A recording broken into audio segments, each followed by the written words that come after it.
Oke, assalamualaikum warahmatullahi wabarakatuh. Pada kesempatan hari ini, Minggu ceria tentunya, Mang Oyek lagi kedatangan tamu spesial ini. Aduh, Wah, spesial. temen lama juga ini. Wah. Ya Allah. Siapa lagi kalau bukan Mas Dadan? Oke. Aduh, ini apa ya? Long time no see gitu ya. Gitu loh, nggak udah. Wah, lama banget nih. Schedule saya juga karena memang kerja. Jadi tiba-tiba diajak podcast nih gitu. Jadi kita apa ya? Ya ngoceh aja ya, ngoceh. Sebenarnya sih Ngobrol bukan, aja. iya, sebenarnya sih bukan hanya podcast ini, ngobrol santai ya. Oh, gitu. Iya, ngopi gitu lah. Seruput dulu kopinya seruput. Seruput dulu kopinya ya. Iya dong. Oke, teman-temanku, sedulur Oyek semuanya, ini Mas Dadan katanya mau bercerita gitu loh. Bercerita yang memang kita beberapa ada yang tidak tahu gitu tentang masalah pekerjaan yang di tengah laut lah khususnya sih.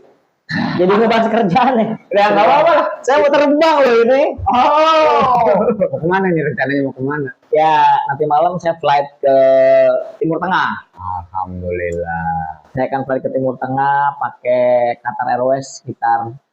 Qatar Airways itu punya jadwal tetap kurang lebih jam 1.30 ya, setengah 2 malam. Nanti saya sampai di, karena ada different atau perbedaan waktu antara Indonesia dengan Qatar itu sekitar 4 jam. Jadi saya sampai itu di Qatar atau di Al Qatani Airport itu kurang lebih setengah 6 pagi lah.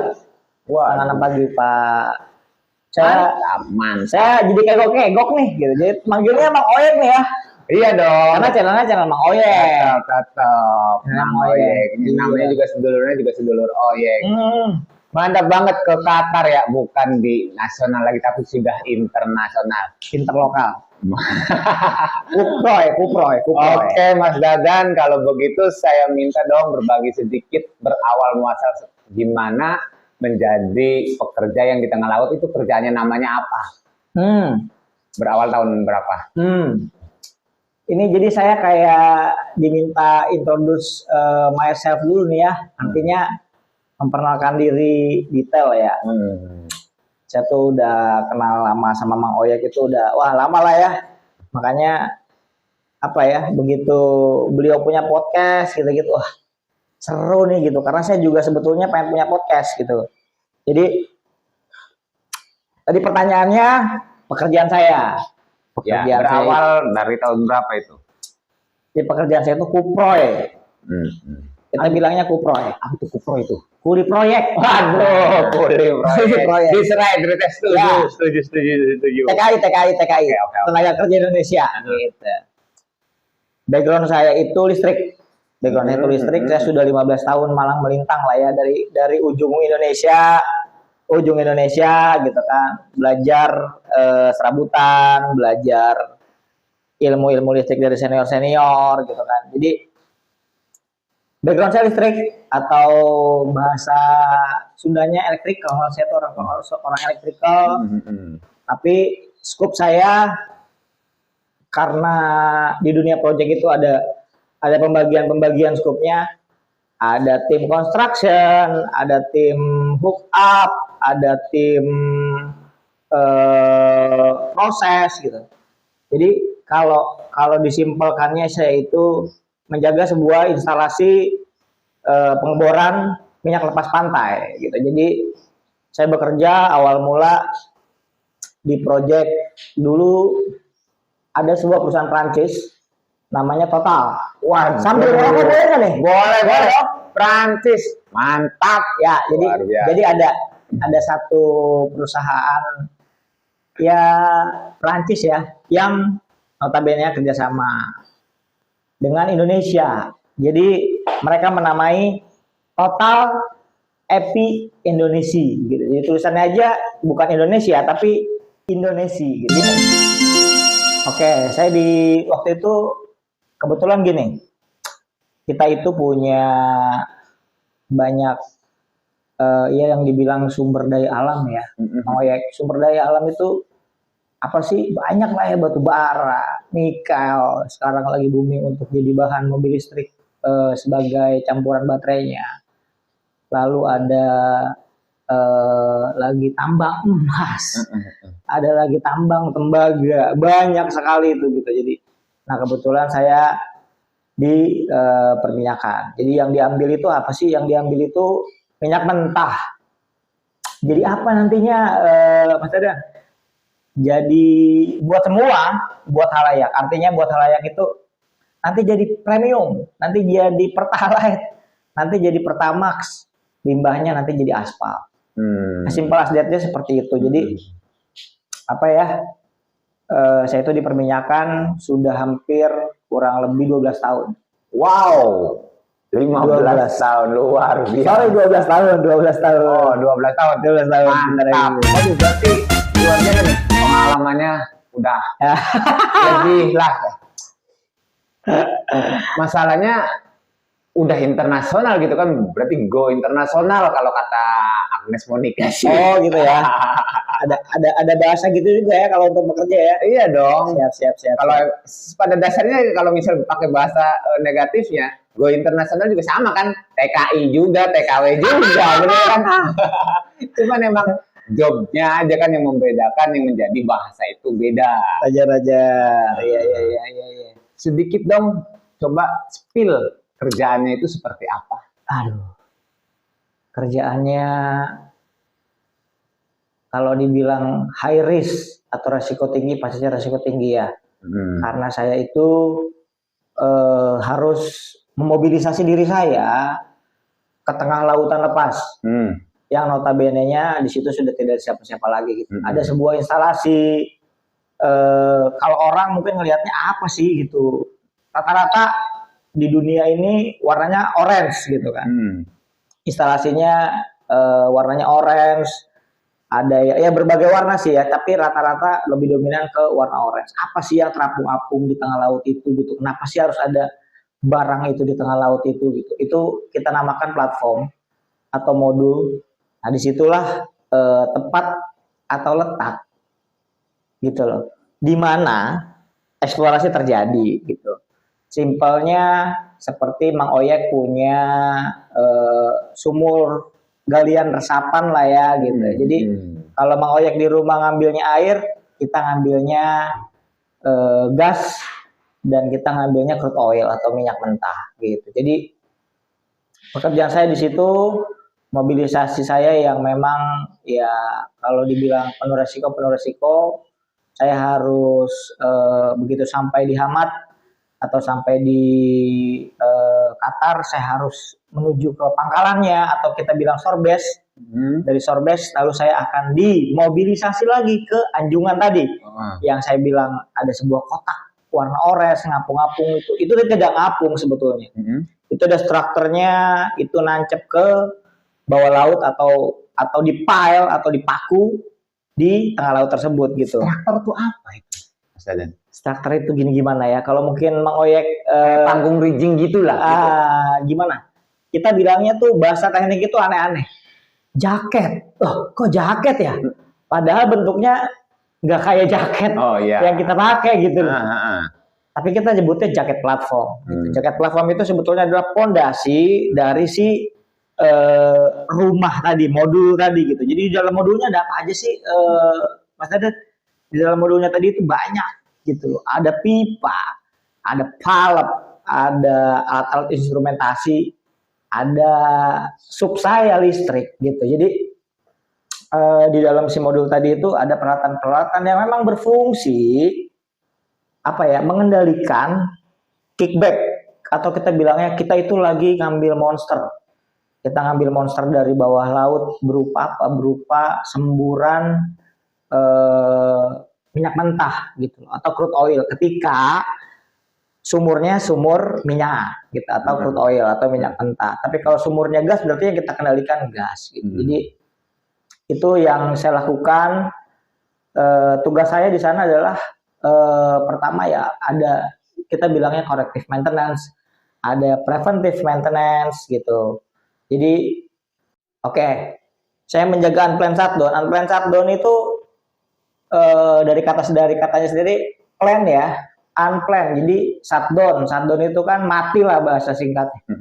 Jadi saya menjaga si sumur itu untuk tidak mati, menjaga listriknya karena si listrik ini menjadi ya Mang Ojek tahu lah, kita tanpa listrik itu apa daya. Iya. Gitu, kita nggak bisa ngecas, kita nggak bisa, aduh, repot lah gitu loh. Apalagi di sebuah instalasi yang notabene-nya punya asing, dibangunnya pakai uang, jauh-jauh memobilisasi orang gitu. Kalau harus ada mati listrik atau mati lampu di tengah laut, sedangkan area tersebut sedang berproduksi gitu, artinya lagi menyedot 1 barel, 2 barel sampai hitungan ribuan barel, tiba-tiba mati, itu dampak dan resikonya itu bukan hanya ke kitanya, artinya ke kitanya itu kita ada ngerasa oh kita punya tanggung jawab di situ kok, jadi tidak apa ya, jadi seakan-akan itu tidak aware, jadi seakan-akan kok bisa mati lampu ya, gitu, bisa mati sistem gitu. Karena kalau mati sistem berarti semua sistem mati, gitu loh. Otomatis semua yang tadi lah mungkin bahasa-bahasa tekniknya sedulur Mang Oyek butuh detail lagi. Ada katup-katup yang saya bilang tadi, valve yang tiba-tiba ketutup semuanya. Jadi kalau dibilang kalau nanti sudah mati lampu, wah itu panjang ceritanya. Artinya produksi kita jadi loss, sedangkan itu sedang dihitung gitu. Sedang apa sih target dari semua pencarian sebuah organisasi tambang? Yaitu target mendapatkan sebanyak-banyaknya hasil dari yang ditambang. Betul Bang Ojek ya? Betul. Gitu. Jadi ketika tiba-tiba lagi asik-asiknya nambang, banyak-banyaknya tiba-tiba mati gitu kan, wah itu bos besar itu udah langsung ya, wah gitu, wah alarm ada apa ini gitu, gitu, panjang gitu. Kita harus ngulang sequence atau urutannya dari nol, ngidupin lagi A sampai Z itu, wah betul-betul dari nol. Intinya itu. Iya. Berarti Mas Dadan itu bekerja di sentralnya ya, berarti listrik kan. Tanpa listrik kalau kegiatan pertambangan itu kan berarti gelap ataupun tidak bisa bergerak mesin tersebut, benar? Begitu. Sebetulnya simpelnya gini, saya bukan di sentralnya listrik, tapi saya di sentralnya pengeboran sebuah yang tadi saya bilang minyak mentah, gitu. Jadi kalau sentralnya listrik itu sebetulnya ya teman-teman tahu ada banyak pembangkit listrik lah di Indonesia.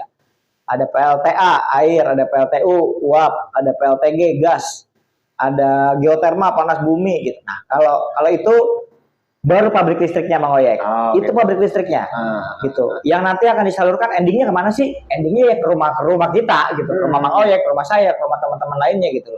Tapi kalau di sub saya, tugas saya adalah menjaga listrik tidak padam di anjungan lepas pantai yang notabene-nya menyedot, bahasa singkat-singkat aja saya ya, biar teman-teman semua juga pahami mungkin, yang sedang beroperasi menyedot minyak mentah dari perut bumi. Itu yang saya lakukan. Luar biasa. Gitu. Jadi lepas pantai bro, kita di laut aja saya sendiri mabok. Pernah ngalamin kejadian badai apa ombak gede atau gimana, itu gimana? Pernah belum itu? Ya, balik lagi tadi ya ke awal-awal kita buka atau opening tadi, ada sebuah yang namanya penopang, ada jaket. Kita bilangnya, aduh kok jaket sih namanya Mas Dadan? Iya memang namanya jaket gitu loh. Di teknik itu namanya aneh-aneh. Gitu. Dia itu tertancap di pile atau dipaku supaya tidak goyang gitu. Jadi ketika ombak besar sampai saya pernah mengalami naik ombak itu kurang lebih 5 meter. Jadi 5 meter itu ya nggak kerasa. Gitu. Jadi kita di dalam itu ada akomodasi room, tempat kita tidur, ada tempat kita olahraga, karena kita gimana ya, kita kayak dibuang, kalau orang bilang dibuang di tengah alas, itu dibuang di tengah alas, tapi kita dibuang ke tengah laut nih Mang Oyek. Dibuang ke tengah laut, harus tidak stres. Kita harus menjaga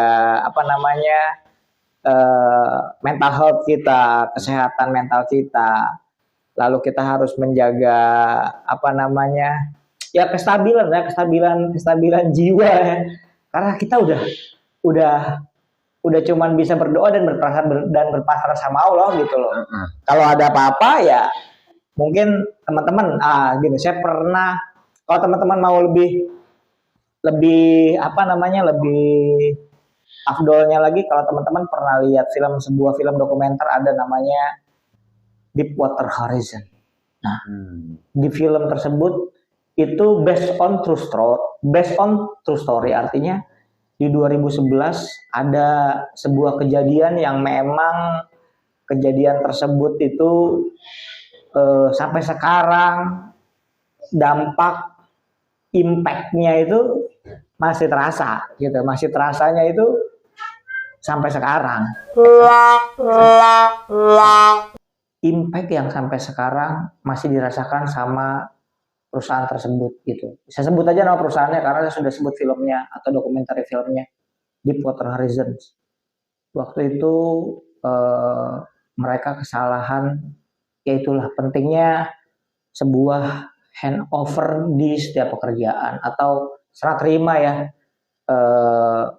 Kebetulan saya mau berangkat, nanti saya akan ketemu sama tim sebelum saya gitu. Banyak dari teman-teman saya dari Vietnam, teman-teman saya dari India. Saya harus tahu gitu, sebulan kemarin apa aja yang terjadi di instalasi tersebut gitu.